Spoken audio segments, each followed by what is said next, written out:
September నుంచి theatres కళకళ్లాడుతున్నాయి. వచ్చిన సినిమాలన్నీ మంచి వసూళ్లు తీసుకొస్తున్నాయి.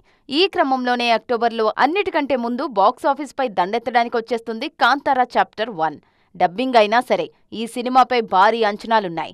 అక్టోబర్ 2న విడుదల కానున్నా ముందు రోజే ప్రీమియర్స్ పడబోతున్నాయి. 3 ఏళ్ల కింద వచ్చిన కాంతారా ఎలాంటి అంచనాలు లేకుండా తెలుగులో 50 కోట్లకు పైగా గ్రాస్ వసూలు చేసింది. కొత్త కాంతారా 100 కోట్లపై కన్నేసింది. ఇక అక్టోబర్ 16న మిత్రమండలితో రాబోతున్నారు ప్రియదర్శి. బన్నీ వాస్ ఈ సినిమాను సమర్పిస్తున్నారు. ఆ మరుసటి రోజే అక్టోబర్ 17న తెలుసు కదా అంటూ క్యూట్ సినిమాతో రాబోతున్నారు సిద్ధూ జొన్నలగడ్డ. నీరజ కోన తెరకెక్కిస్తున్న తెలుసు కదా సినిమా టీజర్, పాటలకు రెస్పాన్స్ అదిరిపోయింది. ఇక అక్టోబర్ 18న కే ర్యాంప్ అంటూ రఫ్ఫాడించడానికి వచ్చేస్తున్నారు కిరణ్ అబ్బవరం. గత దివాళీకి కా సినిమాతో రచ్చ చేసిన ఈ హీరో ఈసారి ర్యాంప్ ఆడిస్తానంటున్నారు. మైత్రి మూవీ మేకర్స్ నిర్మిస్తున్న డ్యూడ్ అక్టోబర్ 17నే రానుంది. అలాగే అక్టోబర్ 31న Baahubali the epic re release కానుంది.